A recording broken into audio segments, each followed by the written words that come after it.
Alice e sejam bem-vindos a mais um áudio aqui para o canal. E hoje nós teremos o capítulo 14, 15 e 16 do livro Acerto de Contas. Então, já considerando que você deixou o seu like, vamos para o capítulo 14. Sylvia andava a passos lentos. A dor mal a deixava caminhar. Ivan segurava a maleta com uma mão e a mão dela com a outra, suando aflito. Ela, com dor, tentava acalmá-lo. Vai dar tudo certo, foi só a bolsa que estourou. Fala como se fosse a coisa mais natural do mundo. E a bolsa estourou. Agora vamos para a maternidade, o bebê vai nascer. Você, como obstetra, deveria estar acostumadíssimo.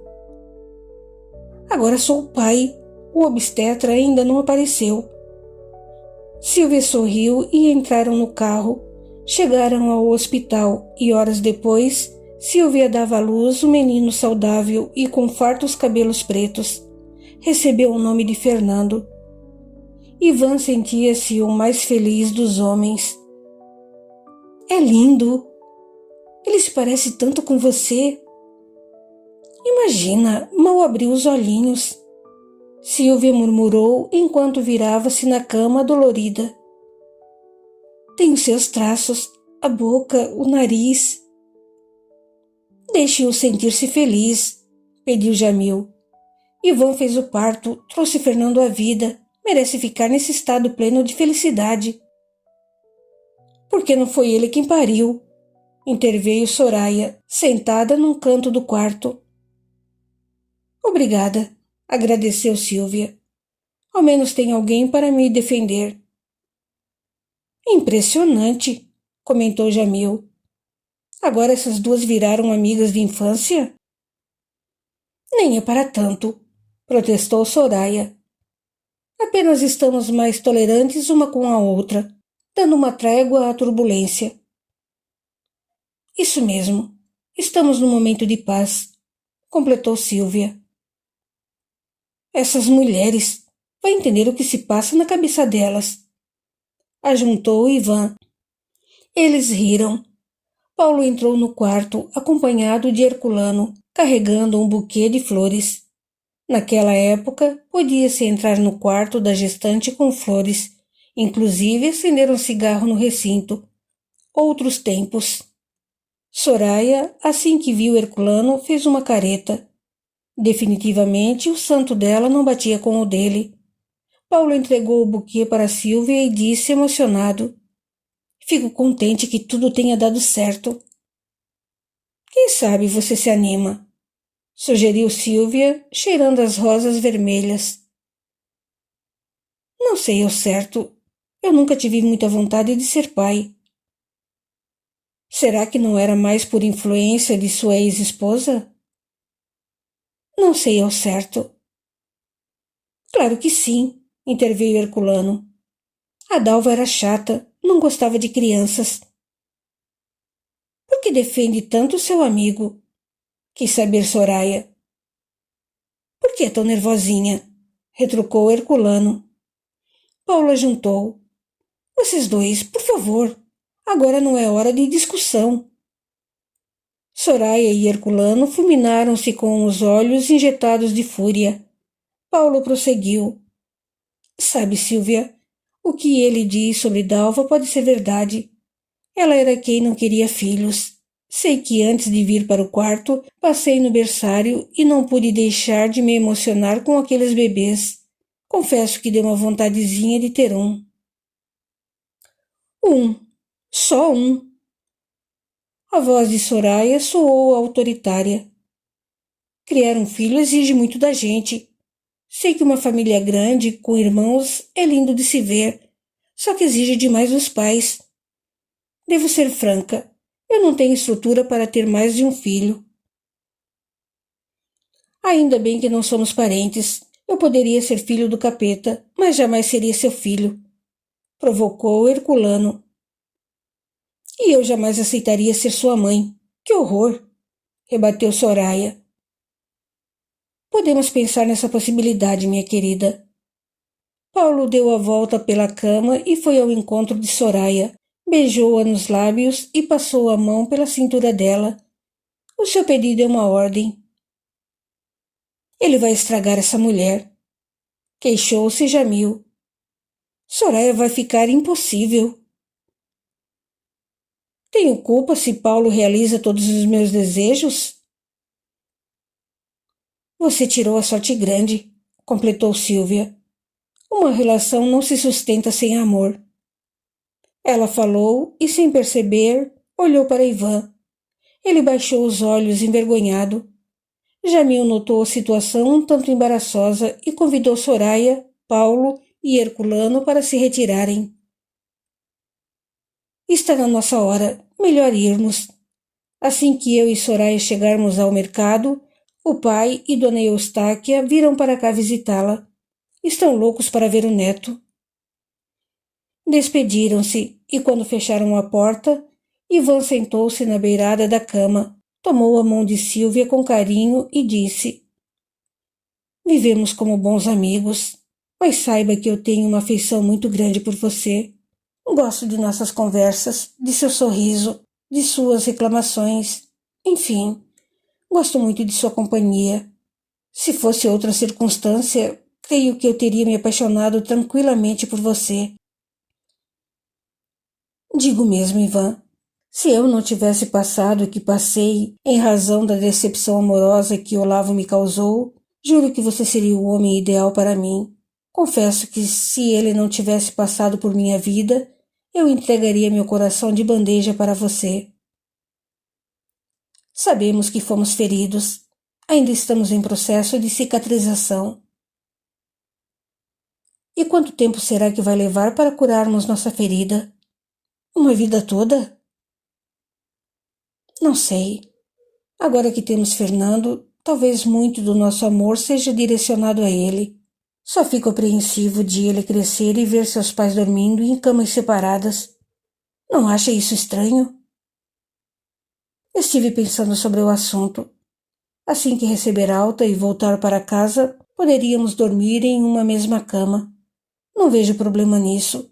Podemos comprar uma cama de casal bem espaçosa. Eu me alegro que pense dessa forma e prometo que vou respeitá-la. Ivan beijou a mão de Silvia e logo uma enfermeira entrou no quarto chamando-o para uma emergência. Assim que ele saiu, Silvia ficou pensativa, revivendo os últimos meses. A vida com Ivan estava muito boa. Ele era ótimo companheiro, leal, amoroso, simpático, divertido, compreensivo. Conversavam bastante, tinham muitos gostos em comum. Era um homem de extrema sensibilidade. Apresentara a ela os livros de Clarice Lispector, sua escritora predileta. Ela e Ivan passaram a se dedicar ao conhecimento espiritual depois do episódio com Soraya, na festa de casamento deles. Compraram alguns livros indicados por Jamil. Foram por ele apresentados a Leocádia e, vez ou outra, reuniam-se todos para discutir e tirar dúvidas. Alguns meses depois, um tanto cético, Ivan deixou os estudos. Era-lhe difícil entender e aceitar os conceitos espiritualistas. Conforme a barriga crescia, no entanto, Ivan a cobria de mimos e cuidados. Não fosse o coração partido, ela teria se apaixonado por ele. Todavia, no 6º mês de gravidez, agora rememorando o episódio na cama do hospital, Silvia se lembrou de que numa tarde, quando fora se levantar da cama e sentir a tontura, Ivan foi correndo acudi-la e a segurou pelos braços. A maneira como ele a pegou e a proximidade dos rostos, fazendo com que Silvia sentisse o hálito doce e quente dele, mexeu com seus hormônios. Ela sentiu um frêmito de prazer. Não soube identificar ao certo, mas naquele momento teve vontade de beijá-lo. Segurou-se e virou o rosto. Ivan nada percebeu. Matutando sobre esse dia, ela agora se perguntava: será que estou começando a gostar de Ivan de verdade? Será? Ivan foi atender uma paciente que chegou com fortes dores. Estava no 6º mês de gravidez. Depois de medicá-la, fazer alguns exames e encaminhá-la para observação, percebeu que o bebê passava bem e a mãe também. Ele foi até a salinha dos médicos, serviu-se de café, sentou-se no sofá e logo esticou as pernas. Deitou um pouco, estava cansado, tenso ainda por ter realizado o parto do próprio filho. Para ele, Fernando era seu filho. Não tinha mais dúvidas quanto a isso. Talvez, quem sabe, um dia pudesse tocar no assunto com Olavo, revelar ao amigo toda a verdade, enfim, mas deixaria para depois. Agora estava ali, pensando na proposta de Sílvia de dormirem na mesma cama. Aquilo o encheu de esperança. Estava, havia alguns meses, sentindo mais do que um simples sentimento de amizade por ela. Desde que se casaram e mudaram para casa, começando a vida a dois, apesar do acordo de manterem as aparências, Ivan começou, no dia a dia, a notar outros aspectos de Sílvia. O sorriso, o jeito de falar, a maneira de ajeitar a casa, de sorrir, de também solucionar os problemas, enfim, havia muita afinidade entre eles. Ivan começou a olhar para ela como mulher, não mais como amiga. Afinal de contas, Sílvia era uma moça bonita, atraente. Depois de se ver livre das influências de Ivete, percebeu-lhe não haver mais obstáculos para se abrir às possibilidades de um novo amor. Ora, se o seu coração estava se cicatrizando de maneira tão rápida, por que procurar fora se dentro de casa havia alguém que lhe despertava grande interesse? Lembrou-se de uma vez em que foi segurar Sílvia, tomou-a nos braços, seus rostos ficaram muito próximos, e ele, por um triz, quase a beijou. Fez uma força hercúlea para não beijá-la nos lábios. Enquanto bebericava seu café, Ivan perguntou para si: será que estou começando a gostar de Sílvia de verdade? Será? Capítulo 15. A gravidez de Dorothy não foi surpresa para a família. Esperavam que ela engravidasse durante a lua de mel. O pai e duas tias estavam radiantes. Olavo, a princípio, não se mostrou muito entusiasmado. Depois, com o passar dos meses, conforme a barriga de Dorothy crescia, ela ficava cada vez mais insuportável, reclamando do corpo, do calor, do inchaço, dos enjoos.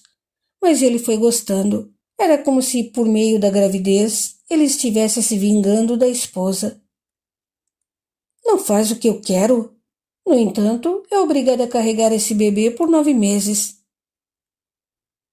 Insensível! Ainda tem coragem de tripudiar sobre o meu estado? Queria ver se fosse você que estivesse grávido. Não tem posição para dormir, não tem sossego. A barriga mexe a todo tempo e os enjoos não param nunca.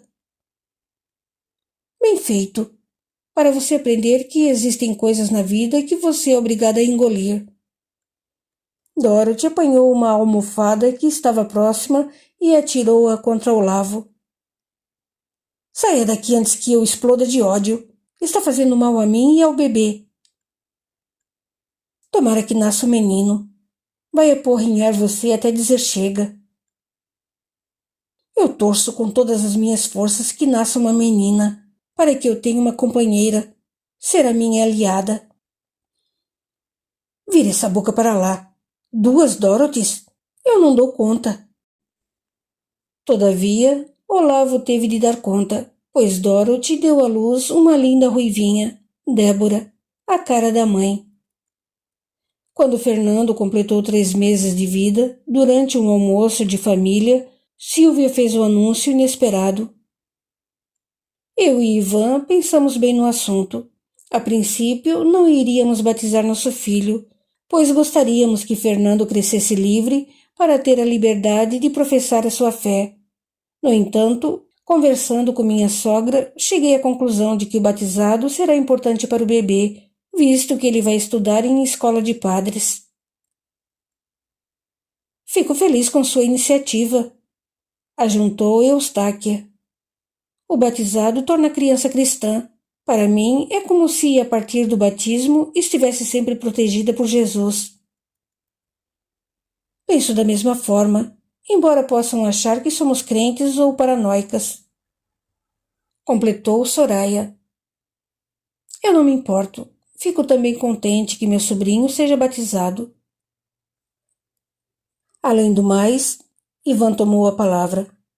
O batismo exige que a criança ganhe uma madrinha e um padrinho, que, de certo modo, são figuras importantes na vida da criança. São como segundos pais. Isso é fato, concordou Eustáquia. Pensou em alguém? Desde que não seja eu ou Faruque? Por quê? O que é de errado com vocês? Quis saber Paulo. Já temos idade, estamos ficando velhos. Não teremos como acompanhar o crescimento de Fernando. Não diga isso, mamãe, reagiu Silvia em tom de censura. É a pura verdade. Eu e Faruque estamos com idade. Fernando precisa de padrinhos mais jovens. Já pensou nos padrinhos? Perguntou Jamil. Sim, respondeu Ivan. Depois de uma rápida conversa, eu e Silvia tivemos a mesma ideia. Ivan fez sinal com a cabeça e Silvia informou. Nós gostaríamos que os padrinhos de Fernando fossem Soraya e Jamil. Houve um rápido silêncio e, na sequência, Soraya correu até a meia-irmã e, antes de beijá-la, pegou o pequeno Fernando nos braços, beijou-o e acariciou-o de maneira que comoveu a todos. Eu serei a tia madrinha mais maravilhosa do mundo. Sempre poderá contar comigo. Toda vez que sua mãe pegar no seu pé ou brigar com você, ligue para mim ou corra para minha casa. Eu sempre vou amá-lo, não importa o que aconteça. Todos ficaram emocionados. Jamil aproximou-se e beijou o bebê. Também serei um tio e padrinho maravilhoso. Darei o melhor de mim para que você seja um homem de bem. Em seguida, ele se dirigiu a Silvia e Ivan e os abraçou com carinho. Muito obrigado pela consideração. Não sabem como me fazem feliz. Tenho certeza de que sua presença fará muito bem ao nosso filho. Eu vou trabalhar muito, estarei muitas horas ausente. Emendou Ivan. Talvez ele passe horas com o padrinho no mercado e tome gosto pelos negócios. Nunca se sabe. Após novos abraços e mais cumprimentos, Faruque propôs um brinde por aquele momento tão especial. Paulo aproximou-se de Soraya e confessou. Vendo-a embalar Fernando nos braços, juro que me deu uma vontade imensa de lhe dar um filho. Então, por que não pede logo a minha mãe em casamento? Já tem casa, quer dizer, um apartamento, mas é seu, é próprio. Só se for comigo ao baile de formatura. Está falando sério? Sim. A turma que se forma este ano quer me prestar uma homenagem. Adoraria levar minha namorada. Ou noiva. Soraya riu e provocou. Aceito, desde que já aproveite o momento para oficializar nossa união. E sem Herculano. Ele precisa estar conosco toda vez que saímos? Não vou prometer. Muito pelo contrário. Herculano tem carro próprio. Vai nos levar. Ah, essa não. Ainda terei de ir no carro daquele doidivanas inconsequente? Não sei o porquê de pegar tanto no pé dele. É muito compreensível. Demais. Herculano teve vida difícil. Sou o irmão que ele nunca teve. Está bem. Soraya fez um muxoxo. Não vou mais tocar no assunto. O amigo é seu. E de mais a mais, hoje é um dia especial.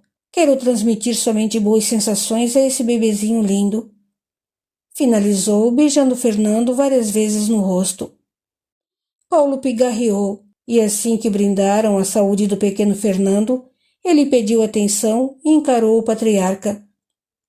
Seu Faruque, eu gostaria de pedir formalmente a mão de sua filha Soraya em casamento.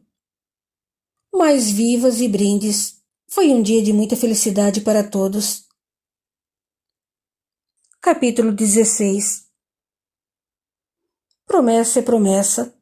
Soraya, depois de ganhar o anel de noivado, topou ir ao baile de formatura com Paulo, mesmo com a presença de Herculano. Era um baile de gala, em um clube tradicional da cidade. O carro de Herculano estava na oficina para reparos. Ele sempre se metia em confusão, rachas e afins. Não tinha mês que seu carro não passava uns dias dentro de uma oficina, para concertos os mais variados. Por esse motivo, Soraya pediu o carro emprestado a Jamil, desde que Paulo o dirigisse. Ela estava elegante, bem bonita, e com seu corpo cheio de curvas e cabelos negros penteado ao estilo de Ava Gardner. Chamava atenção por onde passava, deixando Paulo cheio de orgulho. No caminho, ela e Herculano, para variar, trocaram farpas. Eu podia dirigir, e os dois ficariam no banco de trás, namorando, comentou Herculano. O carro é do meu irmão. Jamais deixaria um irresponsável como você botar as mãos na direção. Paulo está dirigindo muito bem, disse e piscou para o noivo ao lado. Nossa, como você é insuportável. Deus me livre e guarde, tenho pena de Paulo.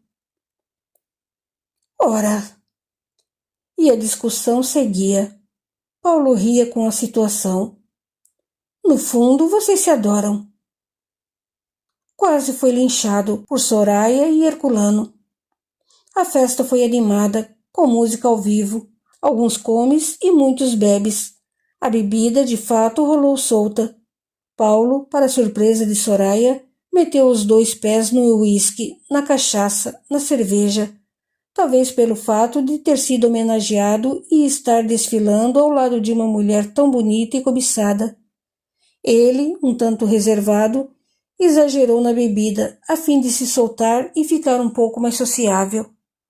Acontece que, ao final da festa, Paulo estava completamente bêbado, não respondia por si. Está na hora de ir embora? Já? Indagou Herculano, voz pastosa, deitado com a cabeça sobre o ombro de Paulo, completamente bêbado. Engraçadinho. Ela bateu com a bolsinha sobre o peito dele. Vocês dois são péssimos exemplos. Não sabem se controlar? Herculano olhou para Paulo e riu. Vai ver, ele bebeu para esquecer você. Sem graça. Ele me ama. Sei disso. Herculano levantou-se com dificuldade, passou o braço pela cintura do amigo e foi carregando Paulo na direção do estacionamento. Soraya ainda estava tomando aulas de direção e não tinha tirado carteira de habilitação. Por isso, alertou, voz grave. Eu deveria conduzir o carro. Jamil confiou em mim. E olhe o seu estado. Está sem condições de dirigir. Estou muito bem. Pare de falar como uma matraca e me ajude a colocar seu noivinho no banco de trás. Pelo estado em que se encontra, acho que precisa chamar um guincho. Ele brincou. Para rebocar o Paulo, não o carro. Soraya estava possessa. Beber, tudo bem. Eu até bebi um pouco do ponche. Você, nem vou dizer. Sempre foi um irresponsável, doidivanas. Mas Paulo, que não é muito de beber, exagerou. Olha o estado dele. Que coisa feia. Foi homenageado pelos alunos. Não fica bem. Herculano deitou o amigo no banco de trás e, na sequência, comentou. Sou obrigado, mesmo a contragosto, a concordar com você. Tem razão. Meu amigo passou dos limites. Você não está em condições de dirigir. O melhor seria tomar um táxi e amanhã pegarmos o carro. Nada disso. Herculano protestou. Sei dirigir. Não vou deixar que o carro de seu irmão durma no sereno. Depois de muito bate-boca, Soraya concordou. Herculano finalizou. Levamos você até sua casa e deixamos o carro. Depois eu tomo um táxi e vou com Paulo até a casa dele. Ele não tem condições de dormir sozinho, ao menos esta noite. Sempre arruma um jeito de ficar perto do amiguinho. Ciúmes à parte, acha que ele tem condições de ficar sozinho? Sou obrigada mais uma vez a concordar com você. Se fosse possível, eu ficaria com ele. Sinceramente, estou decepcionada. Não seja tão rígida. Hoje é dia de festa. Dê um desconto ao seu noivo. Está bem, só hoje. Mas amanhã, eu e ele vamos ter uma conversa bem séria. Muito séria. Ainda bem que não tenho namorada. Vocês, mulheres, são mandonas. Soraya iria retrucar. Contudo, Paulo balbuciou alguma coisa. Herculano observou. Vamos. Quanto mais cedo chegarmos em casa, melhor. E assim fizeram. Herculano pegou as chaves da mão dela e tomou a direção. Soraya sentou-se no banco da frente ao lado dele. Paulo, no banco de trás, apagou. Ressonava e mastigava saliva. Herculano deu partida. Seguiram calados. Herculano, um tanto alterado pela bebida, acelerava além do convencional. Soraya não estava gostando muito daquilo. Às vezes, ele fazia uma curva muito fechada. O carro parecia que iria perder o controle. Herculano, vá mais devagar. Calma, esse carro é seguro, dos bons. Eu dirijo bem. Dirija sem olhar para mim. Dirija olhando para frente. É que você é muito bonita. Paulo soube escolher. Vai me dar cantada agora? Dar em cima da noiva do seu amigo? Não. Ele sorriu de forma maliciosa. Estou bêbado, mas não perdi a noção do que é belo. Que você é bonita? Ah, isso é. Não podemos negar e... Herculano falava olhando para Soraya, sem prestar atenção a sinal, cruzamento, nada. De repente, veio o grito apavorado de Soraya, a freada brusca, o baque seco contra o veículo, e logo na sequência, outro baque sobre o asfalto. O que foi? Herculano voltou a si depois de frear. Soraya olhou para trás. Havia um corpo estirado no asfalto e se mexia lentamente. Você atropelou alguém. Foi isso. Pelo amor de Deus, vamos acudir. Ela saiu do carro e correu. Era um rapaz, mesma idade que ela, talvez. O rosto ralado com alguns ferimentos e sangue. Ele esticou o braço para ela. Não sinto as pernas. Por favor, me ajude. Soraya tocou na mão do rapaz. Herculano puxou-a com força para trás. Venha, vamos embora. Não, ela gritou. Não podemos. Ele precisa de ajuda. Se chamarmos a polícia, seremos todos presos. Eu estou bêbado. O carro é do seu irmão. Quer arrumar encrenca com Jamil? Não, mas... Herculano não a deixou terminar de falar. Arrastou Soraya para dentro do carro. Nada, vamos embora. Quando chegarmos à sua casa, você liga para a polícia. Anote o nome das ruas do cruzamento. O rapaz precisa de ajuda. Herculano não quis saber. Deu partida e acelerou. Soraya, lágrimas nos olhos, não sabia o que fazer. Chacoalhava Paulo, mas ele não acordava, nem com toda essa confusão. Meu Deus, o que posso fazer para ajudar esse rapaz? Pensou aflita. Não quero deixá-lo na mão. Mas o deixou, porque mesmo depois que chegou à sua casa, ela ligou para Ivan, contando o ocorrido. Ivan acionou um amigo da polícia e resgataram o rapaz. Levando para a Santa Casa, constatou-se que a batida provocara em seu corpo a ruptura de algumas vértebras, o que o deixaria definitivamente paraplégico. No entanto, como houve demora no atendimento, Raul, esse era o nome do rapaz de apenas 18 anos, perdera muito sangue, teve hemorragia e não resistiu aos ferimentos. Morreu dali a 2 dias. Ao receber a notícia, Soraya teve um ataque, tipo chilique mesmo. Paulo, por sua vez, sentiu-se o mais impotente e idiota dos homens. Impotente por não poder ter feito nada para ajudar. Nem poderia. Naquela noite ele havia apagado por completo e não registrara o acidente.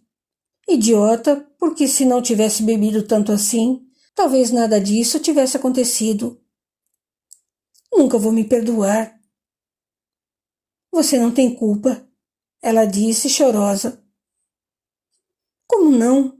Se eu tivesse me mantido sóbrio, essa tragédia jamais teria caído sobre nossa cabeça e uma vida teria sido poupada. Estava desmaiado. Eu fui a culpada. Toquei na mão dele. Deveria ficar ali até chegar a ambulância. Se tivesse feito isso, talvez o rapaz sobrevivesse. Sobreviveria, mas ficaria defeituoso, inválido.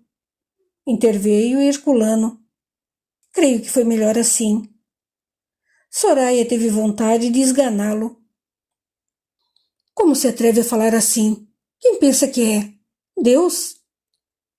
Não, mas não acredito que um rapaz saudável, na flor da idade, gostaria de viver preso a uma cadeira de rodas.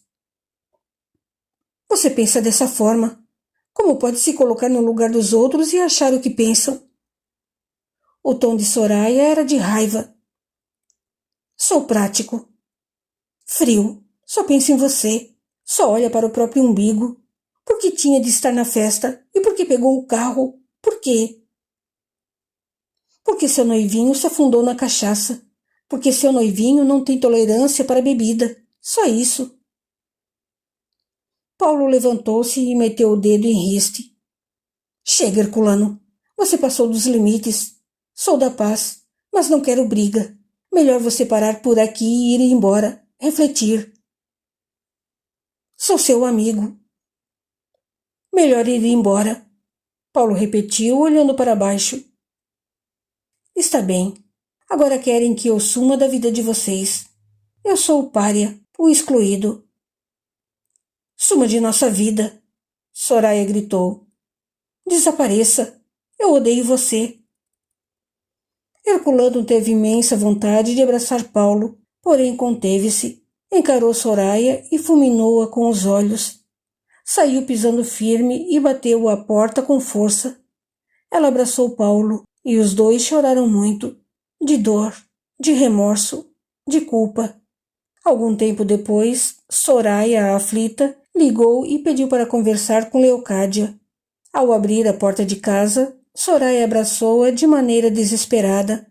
As lágrimas desciam sem cessar. Leocádia solicitou. Calma, minha pequena. Eu me sinto tão infeliz. Venha, vamos entrar.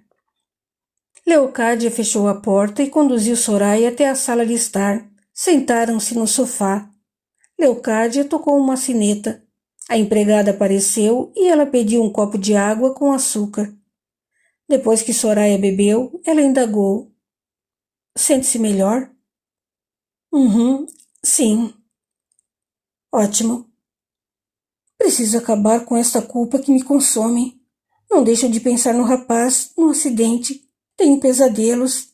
Será que ele virá atrás de mim, como a Ivete, ex-noiva de Ivan? Não. Sinto que esse moço está bem e entende que você queria ajudá-lo. Eu peço perdão a ele todos os dias. Ele sabe disso. Sabe? Está ao seu lado. Soraya só não deu um pulo do sofá porque estava abalada, destruída emocionalmente e consumida pela culpa. Os últimos meses tinham sido muito estafantes para ela. Antes, uma moça voluntariosa, de temperamento forte, personalidade idem. Brigava com as pessoas, não era afeita a carregar um sorriso nos lábios. Estava e andava sempre na defensiva. Acreditava que as pessoas sempre tinham segundas intenções. Soraya era o tipo de pessoa que tem em mente que nenhum ser humano age movido pela bondade, pois sempre vai querer uma vantagem, tirar algum proveito, fazer cobrança, ganhar alguma coisa. Havia mudado um pouco com o tratamento de passes no centro, logo depois que Ivete se aproximara dela. No entanto, depois que o tratamento terminou, Soraya deixou a leitura espiritual de lado. Não quis mais saber de rever posturas e atitudes que a irritavam. Não estava mais tratando de sua reforma íntima como deveria. Mesmo assim, Ela nunca acreditara na generosidade do próximo. Na noite do acidente, de forma espontânea, quis ajudar um estranho. Agiu pelo coração, não pela razão. Era por esse motivo que o espírito de Raul estava ali, agradecendo-lhe. Ele está aqui? Sim. Agradece suas orações. Aliás, foram suas orações sinceras, cheias de amor, que o ajudaram a fazer uma passagem tranquila para outra dimensão. Além do mais, o perispírito dele não sofreu lesões. Como assim? O corpo físico de Raul foi afetado, lesado. O corpo astral não. Ele está de pé, ao seu lado. Soraya emocionou-se. Fico contente que esteja bem. Veio agradecer e dizer-lhe que não deve carregar mais a culpa sobre seus ombros. Fui omissa. Se eu tivesse ajudado, ele poderia estar vivo. Mas ele continua vivo, de outra forma. E tem Herculano. A maneira fria como ele tratou o caso, o jeito como até agora ele vê o acidente. Parece que não tem coração. Cada um é um.